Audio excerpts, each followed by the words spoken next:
আপসহীন দেশের উন্নয়ন উৎপাদনের কর্ণধার বিএনপির বিপ্লবী চেয়ারম্যান জনাব তারেক রহমান, উপস্থিত নেতৃবৃন্দ, উপস্থিত মেহেন্দিগঞ্জ, হিজলা, কাদিরহাট সহ বরিশাল বিভাগের সকল পর্যায়ের নেতৃবৃন্দ, জনসাধারণ ভাই ও বোনেরা, আপনাদের সকলকে শুভেচ্ছা জানাচ্ছি, সালাম জানাচ্ছি। আজকের এই ঐতিহাসিক সমাবেশে আমার চেয়ারম্যানের সামনে আমি একটি কথাই বলতে চাই।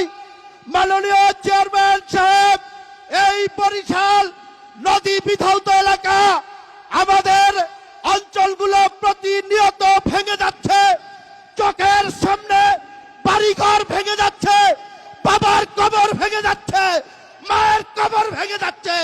আপনি এই বরিশালের নদী ভাঙন রোধের জন্য কার্যকর পদক্ষেপ নেবেন ইনশাআল্লাহ। আর বলতে চাই, জোয়ার উঠে গেছে, আওয়াজ উঠে গেছে, ধানের শীষের জোয়ার। ইনশাআল্লাহ ধানের শীষ বিজয়ী হবে।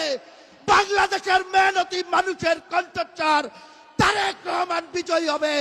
নির্বাচনের দিন পর্যন্ত সবাই ফল নিয়ে ঘরে যাব, এই প্রত্যাশায় বিদায় নিচ্ছি।